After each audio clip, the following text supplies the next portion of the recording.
Thank you, Mariana, and welcome to everyone. Let's, excuse me, let's start with just a simple orientation to what we're going to be doing today. This session belongs to you. So if for one reason or another I'm not talking about something that is of interest to you or doesn't feel compelling to you, raise your hand and ask a question, and let's put us back on track. So the goal of this is to help you figure out how to design, organize, and facilitate dialogues over difficult and dangerous issues. And there is way more information that you're going to need in order to do that than I can possibly impart in an hour.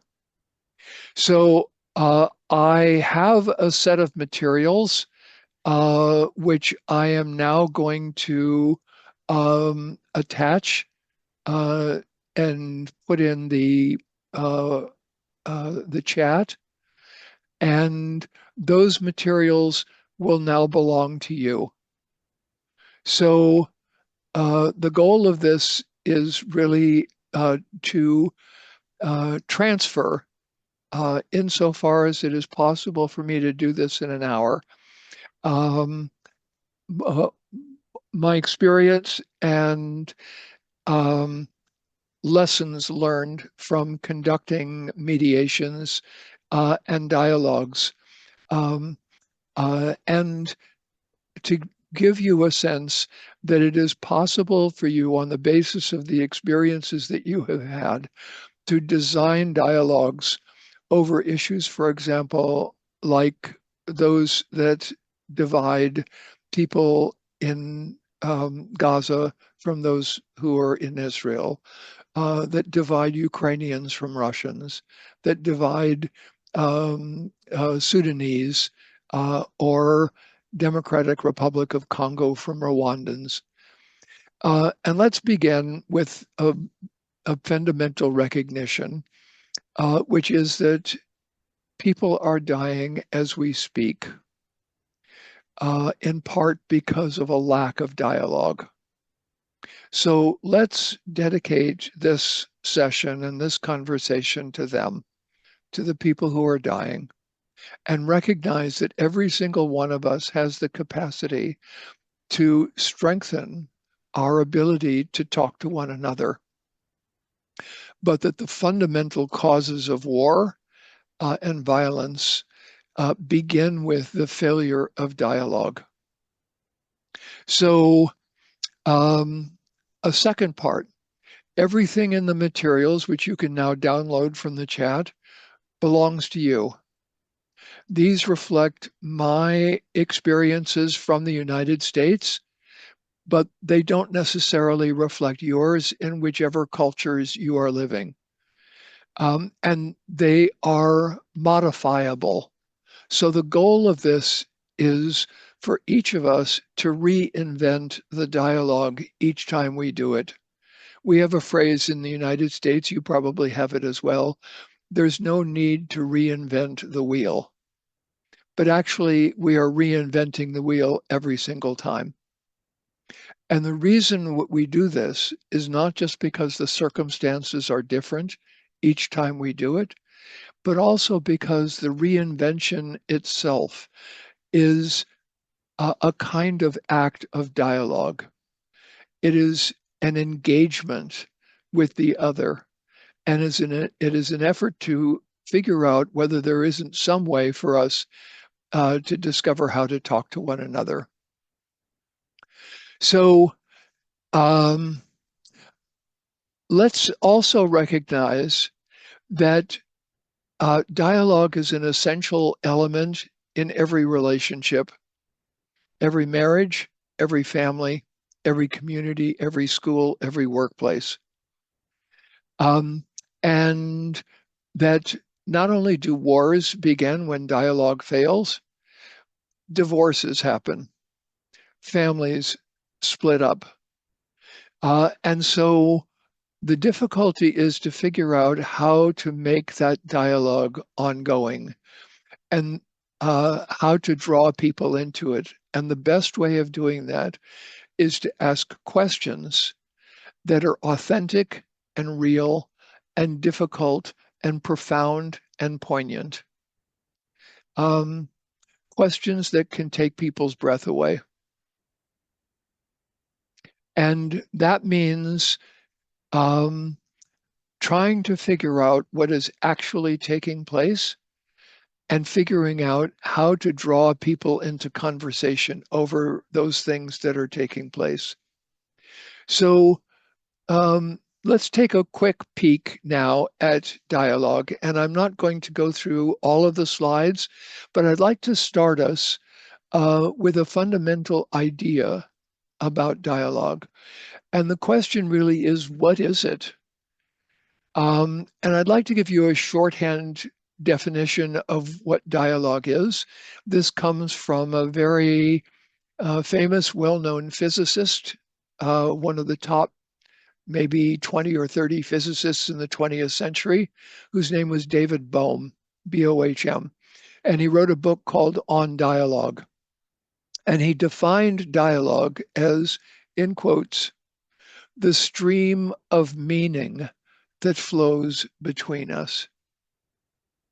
So dialogue is about meaning, and it's a search for meaning. But the difficulty is that, first of all, every culture has a different set of meanings that it applies to the same communications. Different genders apply different meanings to the same communication. Different generations, different age groups, people who live in the country and people who live in the city, people who come from large families and people who are only children. Every one of them has a different set of meanings that they will attach to the same information. And this is, of course, why dialogue is important, because it is an effort to discover, in the first place, what this means to someone other than ourselves. So to begin with, we have to accept the idea that there is more than one meaning, which is true for any statement. We can say the word hello and mean entirely different things. And while we can come up with a dictionary definition of the word hello, that's not where the dialogue happens. The dialogue happens when we ask the question, what did you mean by that? And one of the things that we can mean is, I'm glad to see you. Another thing that we can mean is, I'm just being polite here. I really am not glad to see you, but I'm willing to be civil. And another one might be, I am really attracted to you, and I would love to have a much more a deeper and more romantic and intimate relationship with you. And all that can be in the word hello as well. So how do we find out what somebody means? And one of the easiest answers, of course, is to simply ask the question, what does that mean to you? And this is a standard methodology that dialogue facilitators will use. So now what I'd like to do is to suggest that we go just a little bit deeper into what dialogue is. And in order to do this, I'm going to share my materials and offer you two quotations that I think are really quite beautiful in describing what dialogue means. And I'll put this up on my screen. You can follow it if you want on yours, but you don't need to do that. Here's the first one. This is from Krishnamurti, a very famous, well-known spiritual thinker. He said, a dialogue is very important. It is a form of communication in which question and answer continue till a question is left without an answer. Thus, The question is suspended between the two persons involved in this answer and question. It is like a bud with untouched blossoms. If the question is left totally untouched by thought, it then has its own answer because the questioner and answerer as persons have disappeared. This is a form of dialogue in which investigation reaches a certain point of intensity and depth, which then has a quality that thought can never reach. This is a critical element in dialogue. And what I'd like to say before going on to the next quote is that it's a little intangible and difficult to describe. I'll do it in the form of a question. What is the difference between a house and a home? What is the difference between a group and a team? What's the difference between a block and a neighborhood? Between a city and a community? And the answer is that there is energy. There is a quality of energy and caring and presence and sharing in a home that is not present in a house, in a neighborhood that isn't necessarily true on a block, in a community as opposed to a city, etc. How does that happen? And the answer is through coming to terms with each other, through discovery that there isn't just self and there isn't just other. These two are in relationship to each other. Other creates self and self creates other. And how do we do that creating? The answer is through exchange. And in the exchange, there are words that are being used to describe what is important to us. But here's what Krishnamurti is pointing out. Something deeper than words is taking place in the dialogue. People are coming together. They are connecting with each other. Let me just give you a simple example of this. For several years, I went to Athens and helped train Greek mediators in how to become dialogue facilitators. And we did trainings, and then at the end of the training on the weekend, on the Saturday following a week of training, we conducted dialogues between immigrants and Greek citizens. That is, between people who had come to Greece to escape the difficulties that they were facing in their country of origin, and Greek citizens who were opposed to immigration. And in the beginning, these conversations were always a little difficult. Nobody knew exactly how to do it. But the point of the dialogue design process is to create a set of questions that draw people into some deeper understanding of what is happening to the other. So there are really three fundamental types of dialogue. Type one is a dialogue that deepens empathy, and the focus is on building empathy. Type two is a dialogue that is focused on problem solving and oriented to trying to figure out how do we come to terms with this particular set of difficulties. And number three is some combination of those first two. And most of the dialogues that I conduct are in that third category.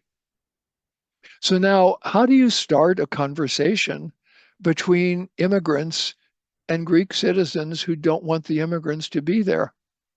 Here's how we started it. We had an introduction, of course, setting forth the ground rules.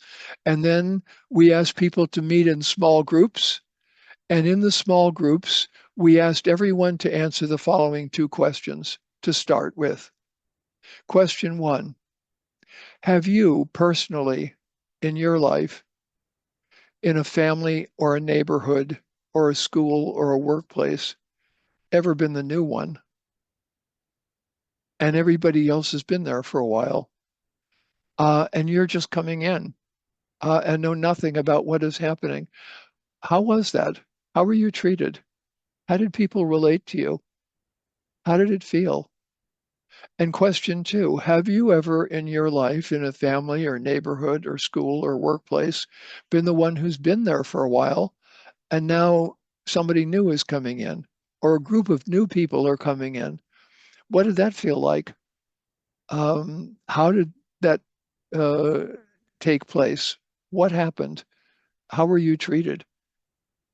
And now, in the space of two questions, everybody can begin to understand what it might feel like to be in the other person's shoes. And this is just the opening question. There are a whole series of those kinds of questions that we can ask people that are designed to elicit empathy. But if all that we do is elicit empathy, we will help people connect with each other, but the problems will come back to separate them in the future. So we have to figure out not only who are we and how do we work together, but also how are we going to solve these problems? And the trick in that is to transform the problem from a you into an it, so that the problem is not one of whose fault is it or who's to blame. That's a game that children play. Siblings try to figure out who's going to be punished. Kids in school, who's going to be the one who's going to suffer? Well, the one who did it or the one who did it first. But the point of this is we're all doing it and we've all done it first. And that isn't going to be helpful in trying to solve the problem. What we need to create is a collaborative approach to problem solving. And that begins with an ownership of the problem. But now I'd like to take this one step still deeper. And in this, I'd like to go back to the quotations because this is a really beautiful quotation. And one that I think really helps us understand this deeper dimension. And that is this. Elie Wiesel, we are all partners in a quest. The essential questions have no answers. You are my question, and I am yours. And then there is dialogue. The moment we have answers, there is no dialogue. Questions unite people, answers divide them. So why have answers when you can live without them? Elie Wiesel, as you probably know, was survived the concentration camps, Auschwitz, and during World War II. And I think his commentary is really quite beautiful. You are my question and I am yours. And if every time we have an argument with someone, if every time we are in conflict, we have the understanding that we are speaking to someone who is our question, we will approach that conversation in a fundamentally different way. Now, we can describe this from a conflict resolution perspective by simply saying, who exactly is it that we get into conflicts with? Why this person? I'm not that one. What is really taking place in our conflicts? And here is one description of what is taking place. If we ask the question, who doesn't experience conflicts? Here are two answers. Two groups of people who do not experience conflicts. Group one, there are no 2-year-olds who experience conflicts over romantic love. Why? They're just not ready yet. It isn't a problem for them.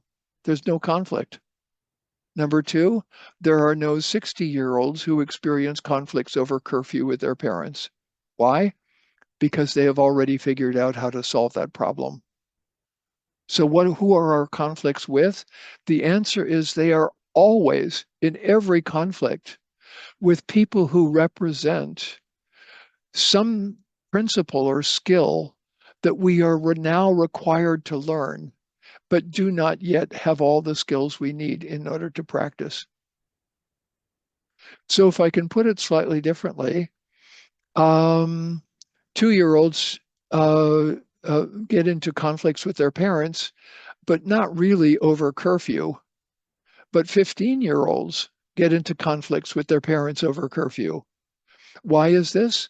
Because it is now essential for the 15-year-old to figure out how to be on their own without following someone else's um, description of how to be safe.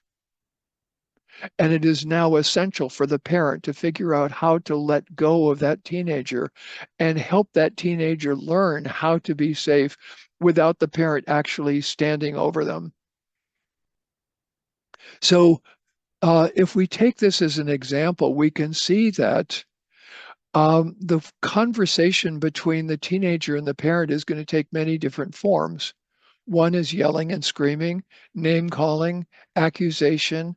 Another is going to be a bargaining session in which the parent says, you're going to be home by 10 p.m. and the teenager says, no, I'll be home by 2. And the third one is a dialogue between them about what is actually taking place. And I can tell you that's the last one that usually happens. But if we think of this in terms of mediation, we can see that every single mediation has a dialogue as a part of it.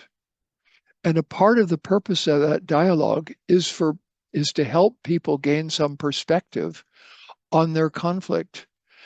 And what really offers that perspective is the realization of what the conflict means to them, why it took place, what it took place in order to teach them.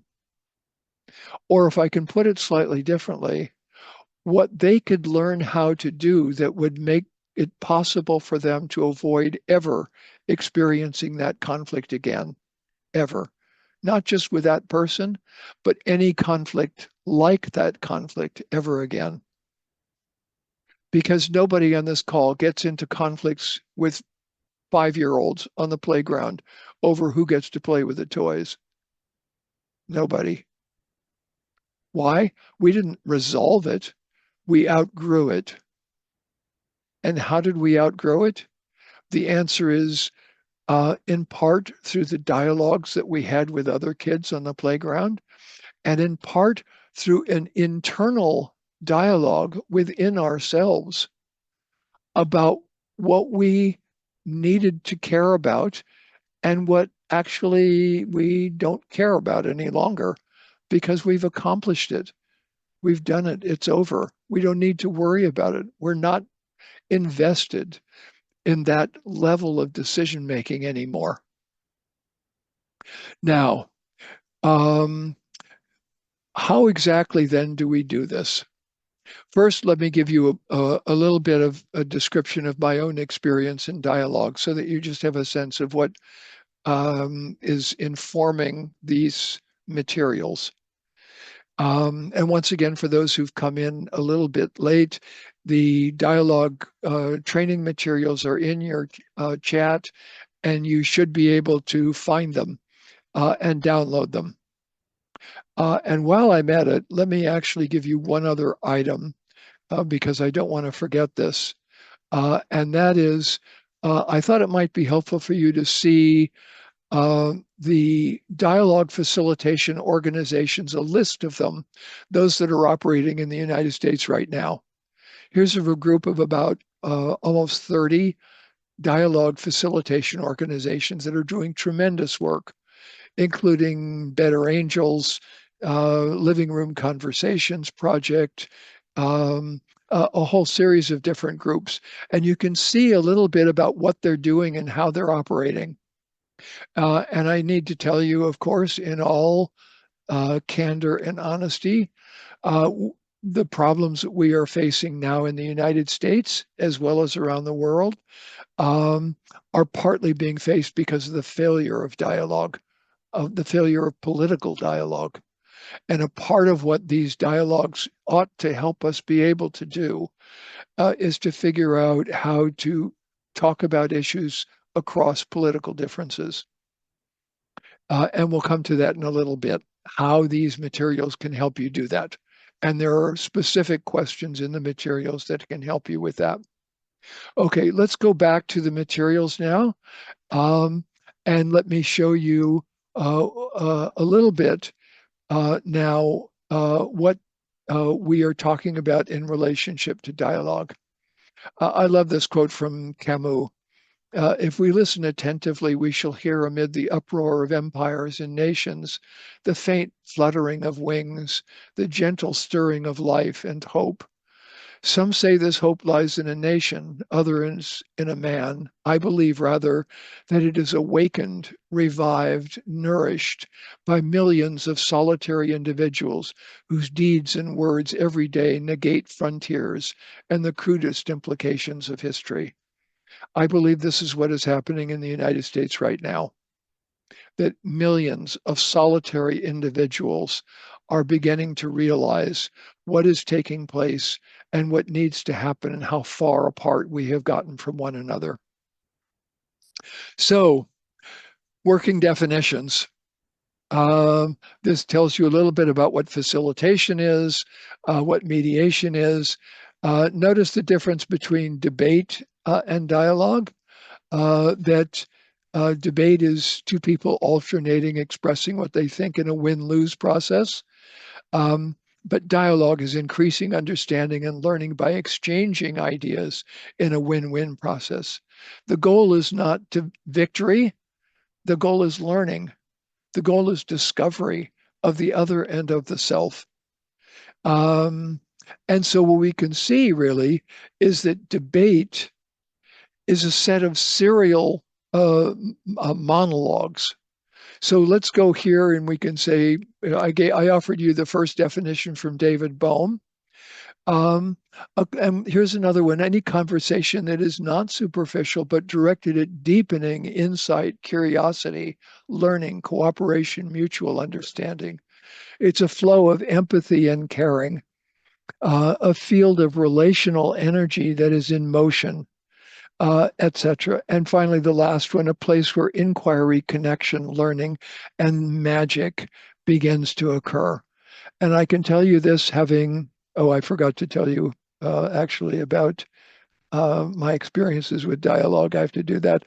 But I can tell you based on my experiences that magic happens in these dialogues. So not only have there been the dialogues between the Greek citizens and immigrants, I've also facilitated dialogues between Ukrainians and Russians, between Israelis and Palestinians, between Catholics and Protestants in Ireland, between Sandinistas and Contras in Nicaragua, et cetera, in various places around the world. Between supporters of Morgan Tsvangirai and supporters of Robert Mugabe in Zimbabwe.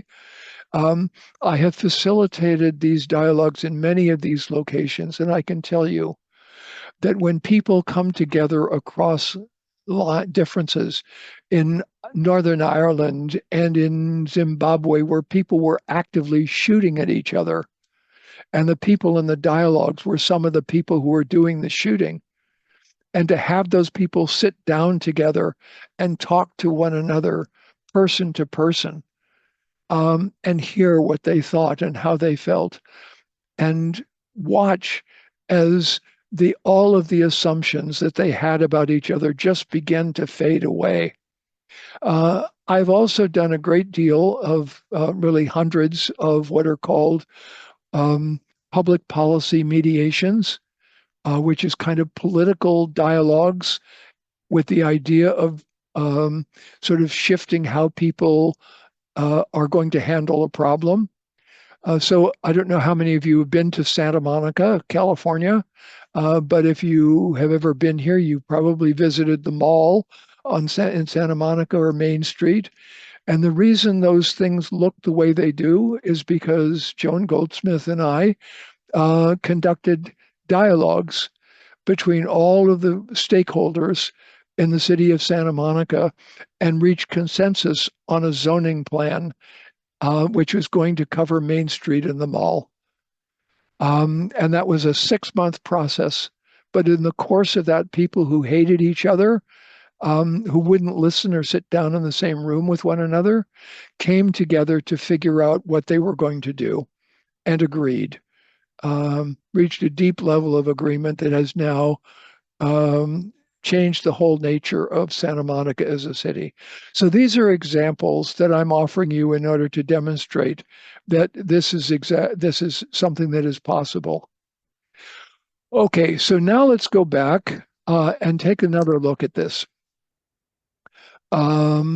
So here we go. Dialogues versus monologues. I mentioned that before. Here's a description. And if you're going to be doing a presentation to some group about why they should hire you to facilitate a dialogue, use these slides. Just take the slide and present it to them because it will help explain to them what we're talking about on debate versus dialogue and whether the differences between them. Here are some of the varieties. I gave you the first two, but really the truth is dialogues can be any of these things. Notice trauma processing. This is a set of dialogues that we did through Mediators Beyond Borders, which I started many years ago in Rwanda and used in among child soldiers in the Budadurum refugee camp in Ghana. Dialogues over team building and strategic planning, action planning, evaluation, just straight on emotional processing. And these are dialogues that can take place between couples. I'm doing a marital mediation right now in which the two people don't know how to talk to each other. And every single thing that happens triggers a fight. So what we're doing is shifting out of that into a different kind of process, one that allows them or asks them, instead of making declaratory statements, to ask a question, one that you really don't know the answer to. Here are some of the reasons why dialogue might be useful. And the fundamental one, I think, is the fact that we are living on a planet in which we are facing incredibly difficult, incredibly complex problems. And they're problems that no single nation state can solve. Therefore, we have to figure out how to talk to one another and solve our global problems together. We have to do that. And how are we going to learn how to do that? The answer is we, conflict resolvers, are going to teach people how to do it. Nobody else is going to do it. We have to figure out how to do it and help people learn and design the ways for them to do that. So here's a bit of a description. Let me step back here and describe this in a slightly different way.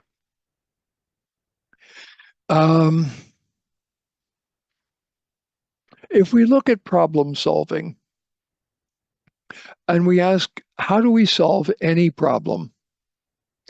There are three fundamental ways in which we can solve any problem. Way number one, on the basis of power, meaning I win, you lose. And the difficulty is if we live together in the same planet, my victory equals your loss and your victory equals my loss. We call that a zero-sum game. And all power contests are zero-sum. And tomorrow, we are going to be experiencing a zero-sum power contest with the declaration by President Trump of a set of tariffs that are going to be impacting all of our lives quite immediately and quite profoundly. And the assumption of those tariffs is it's us against them. It's me against you. But there is an alternative way of interrelating with one another, and that is to discover how we can reach a win-win type of outcome. The first step away from power and as a form of problem solving is to use rights, meaning constitutional procedures, rules and regulations, laws, policies and procedures, methodologies, in other words, that start with a set of principles and then try to reinforce those principles. The difficulty is that rights also end up often being win-lose. So if you go to court, one side wins and the other side loses. And so there are difficulties with both of these processes.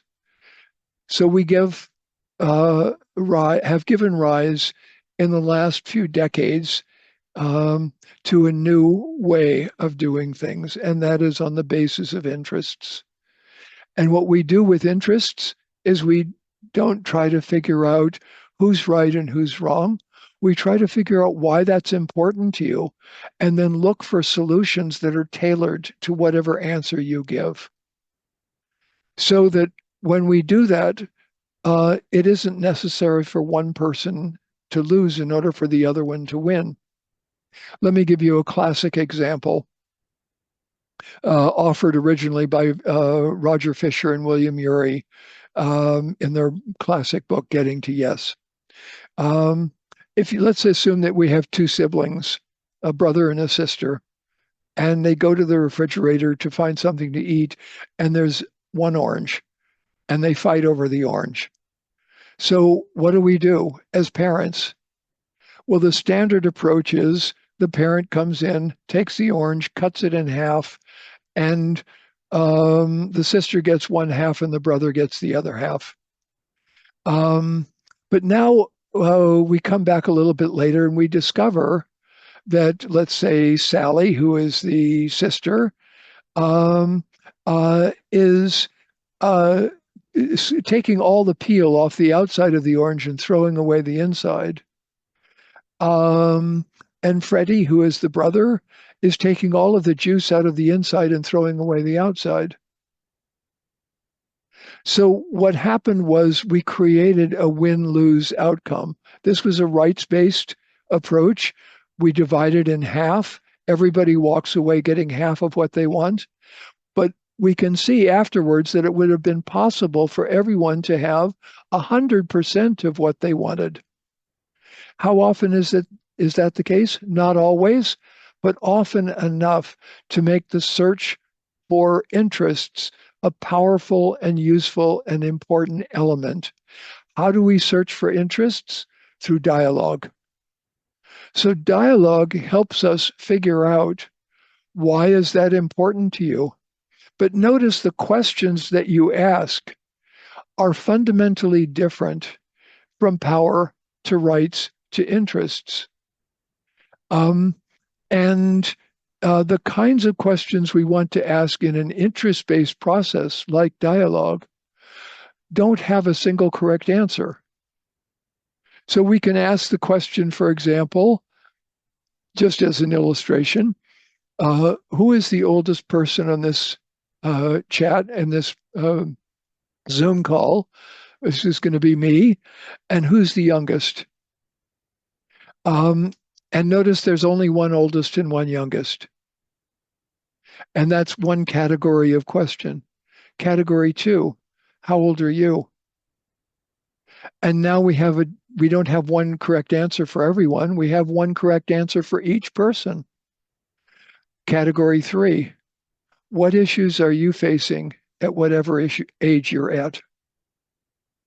And now there are no correct answers at all. Or rather, the correct answer is the one that you think is correct in that moment. But that answer can change. How old you are isn't going to change. That's fixed for you.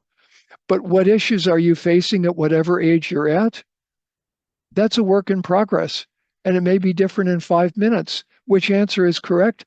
The question doesn't have any meaning anymore, because they're all correct so long as they are correct for us. And nobody comes out on top. What we want is for everybody to come out on top in the dialogue that they are conducting with themselves. And so notice that the orientation of the questioning is fundamentally different. Here we are orienting our question to, who are you? What is important to you? Why is that important to you? Why does it matter? Those kinds of questions are ones that fuel dialogue. So now let's kind of get into what that actually looks like. So let's go back to the share.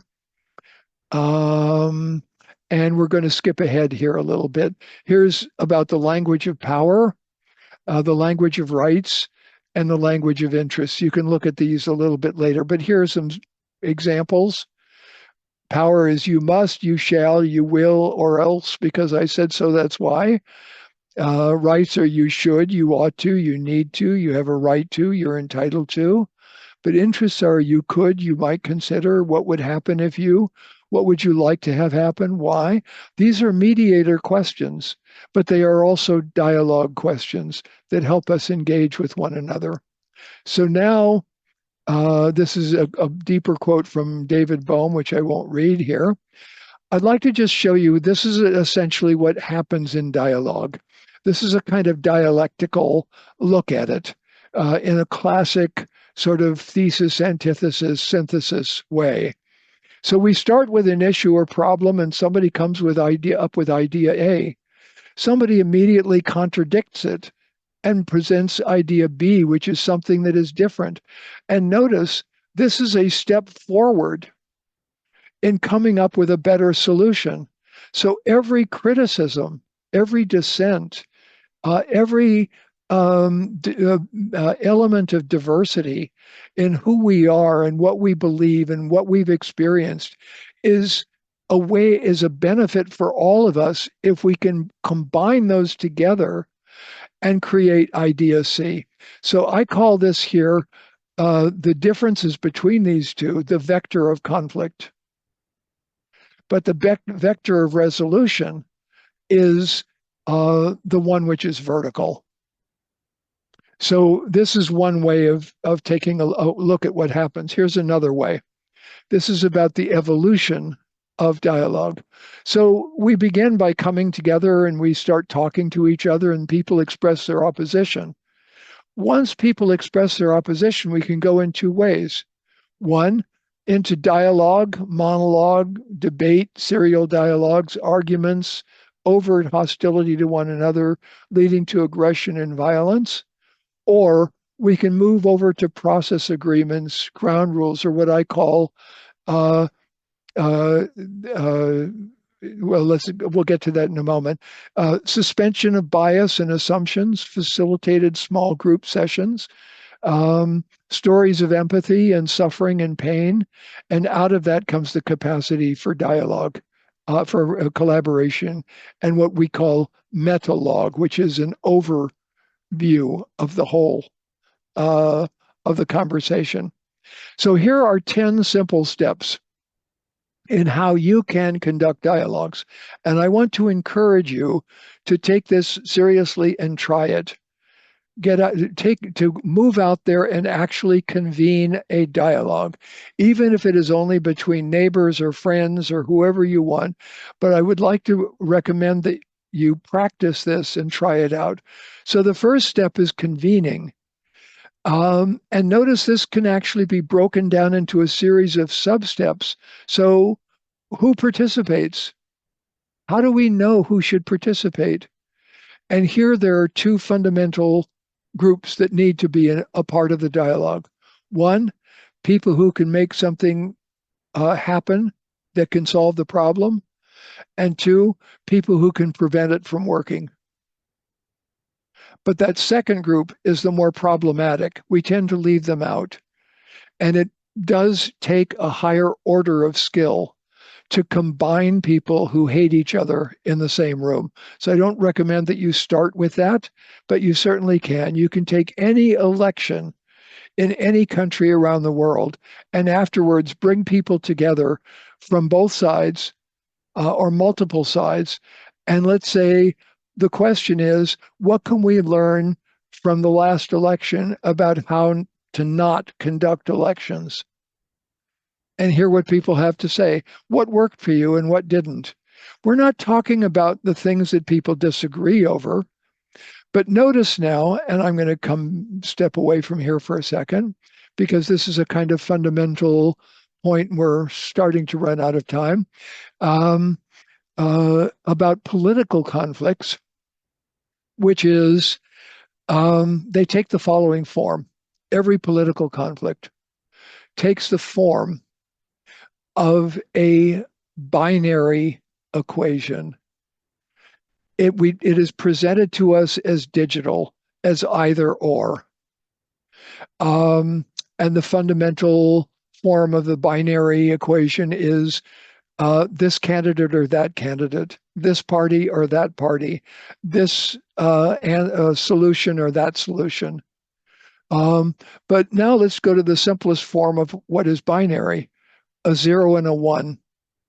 And now we can ask a very simple question. How many numbers are there between 0 and 1? And the answer is an infinite number. There are an infinite number of fractions between 0 and 1. How many, and here we have, for example, debates in the United States about gun control. On the one hand, we have the presentation of the view that guns should be strictly controlled or abolished. And on the other hand, the view that everybody should be able to have guns anywhere, anytime they want. So each group is essentially scaring the hell out of the other group by advocating something that frightens them into believing that some legitimate interest that they may have is not going to be met. How many options are there between total prohibition of guns and allowing guns anywhere, anytime? And the answer again is an infinite number of options are available. And now what we have to look at is, why do you want guns and why don't you? And can we talk about that instead of trying to disprove the things that people feel strongly about? Let's assume that those are correct and valid on some level. And even if they're at the level of being afraid of being attacked and being defenseless, let's talk about that. But now we're talking about something that we can kind of wrap our hands around. We can understand within ourselves how somebody might begin to feel that way. So here's the deal with politics. It doesn't have to be a zero-sum game. And if we think about what politics actually is, here's my view of it. Here are 3 interest-based definitions of politics that emerge from dialogue. 1, politics is a social problem-solving process. That's all it is. So shouldn't we get together socially to try to figure out how to solve social problems? Of course. And now second, politics is a large group, multi-stakeholder consensus building process. Well, this is what we do as conflict resolvers when we are doing public policy mediations, environmental mediations. These are large group, multi-stakeholder consensus building processes. And we have something that we have to add to that equation. Here's the third one, and my favorite. Politics is a conflict resolution process. All of politics, that's all it is. It's conflict resolution.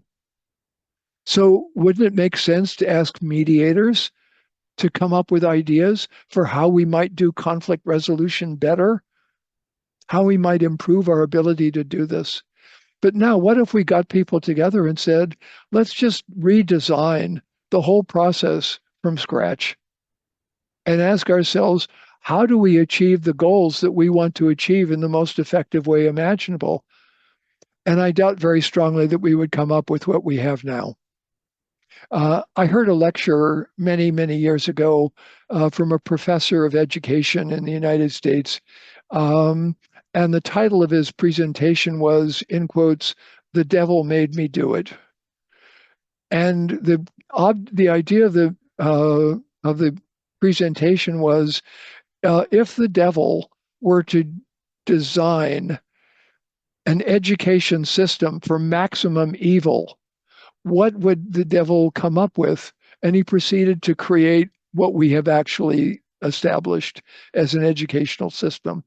Um, but it was a very funny and a very interesting conversation. But the point is, we are creating um, political conflicts in situations where we could instead create dialogues.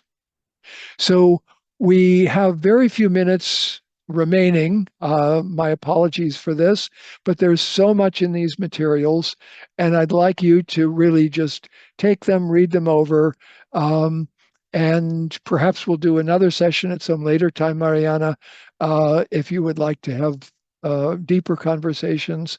But the most important thing is to know that you have the ability to conduct these dialogues, to design them. Um, and what I recommend that you do is that you redesign every one of them from scratch. In your materials are 50 questions for conducting dialogues between supporters of Israelis and supporters of Palestinians. 50 questions for any political argument, like what life experiences have you had that have led you to feel so passionately about this issue? That's not a political debate. That's a conversation. And that's what we are trying to do. So all you really have to do is just simply get curious about who's on the other side. Try to come up with a question that would go deeper into exploring what is really taking place in this conversation. Ask yourself, what would have had to have happened to me to get me so worked up about this issue? So now I don't know if there are any questions. I haven't been following the chat, so I don't know. Maybe Mariana, if you've seen anything in there, but if you have any questions, you are welcome to um, ask those now. And I've also put my contact information in there. Let me also introduce you to Meltem. Meltem, wave to everybody. Meltem is a dialogue facilitator. She's doing a training in Canada right now at McGill University, training students in how to conduct dialogues and looking at how McGill University might be able to move more skillfully in the direction of promoting dialogues. And we need to do this, I think, in every educational institution. We are now in the United States, I think, moving backwards very, very rapidly on that score. And there's one reason for it. Dialogue is predicated on the valuation of diversity and difference. It assumes the value of diversity and difference and then says, what can we learn from each other? And that is really the important point. So any burning questions that anyone would like to ask before we have to end here?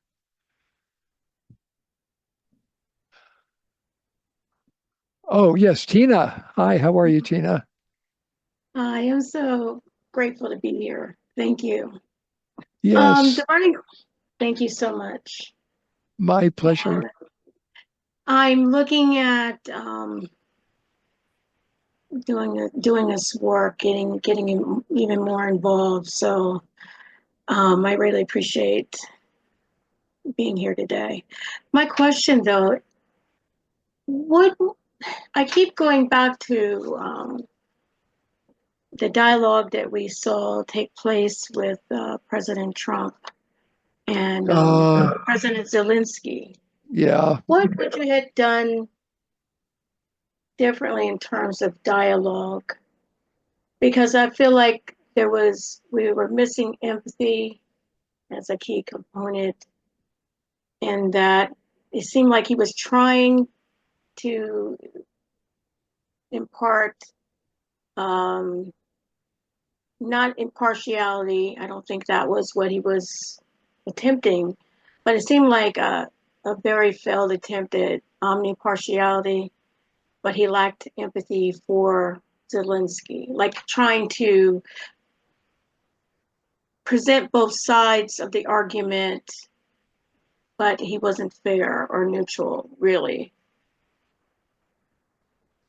Yeah, I think it devolved into a power contest.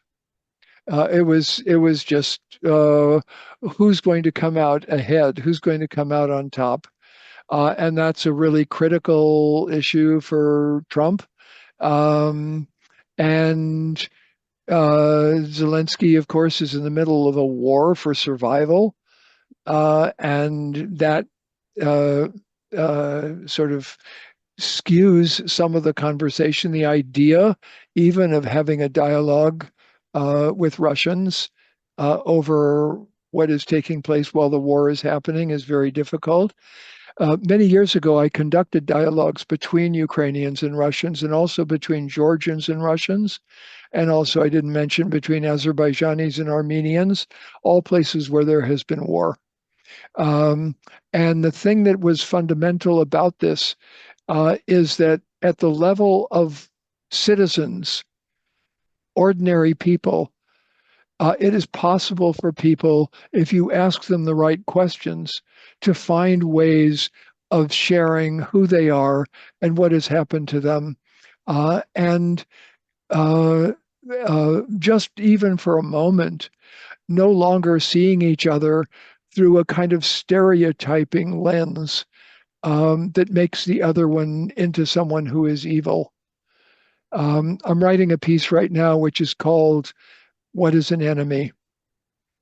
And it's kind of about how we create enemies. What is in detail the process, precisely, step by step, so that we can then reverse it. We can see this, for example, with stereotyping. The first step in a stereotype is to lump everybody together. And every time we use the word they about a group of people, we have lumped people together who actually are quite different.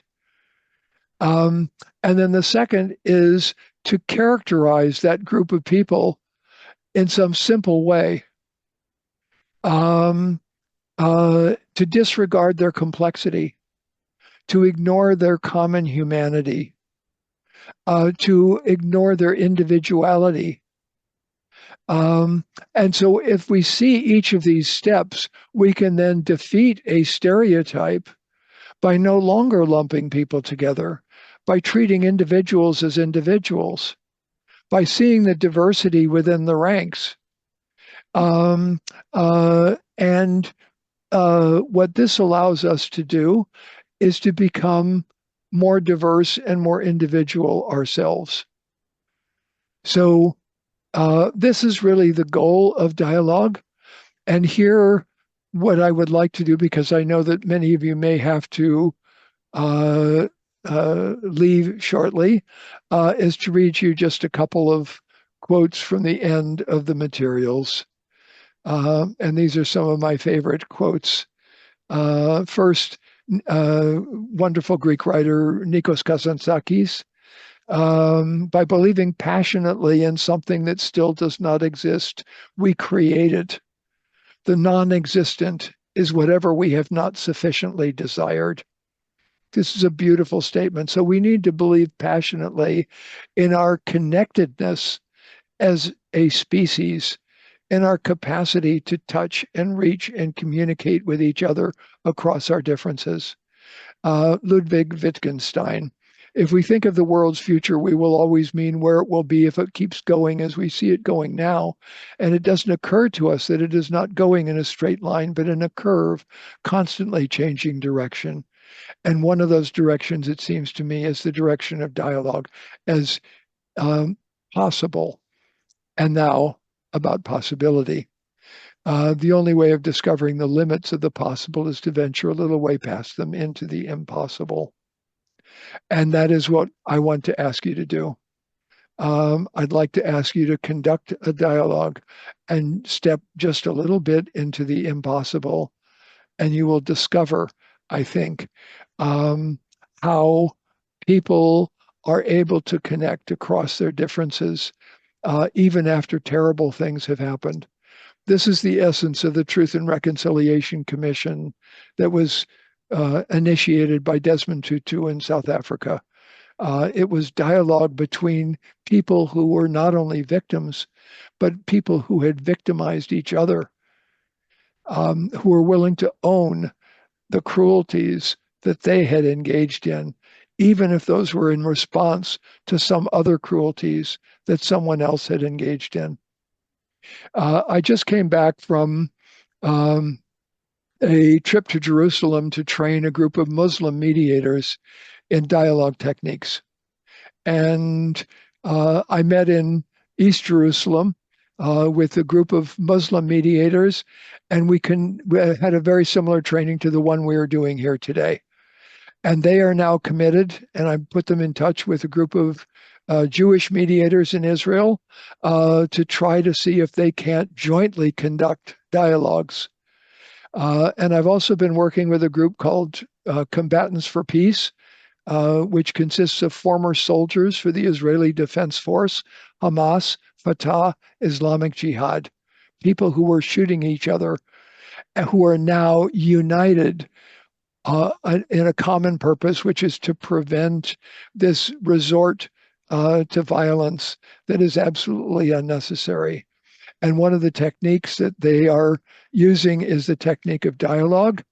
It's also being used by another group I'm working with called Women Wage Peace in Israel, which consists of Muslim and Jewish women who sit down together in small towns in the West Bank, in the center of town, and then have dialogues with each other and invite others to join them. This is the kind of thing that we have to do, and we have to do it everywhere. And who's going to do it? Nobody but us. So that means it's time for us to step forward and hopefully make mediation and dialogue ideas whose time has now come. So thank you very much. I hope this was useful for you and enjoyable. Go get them. uh, and I wish you absolutely great and wonderful dialogues.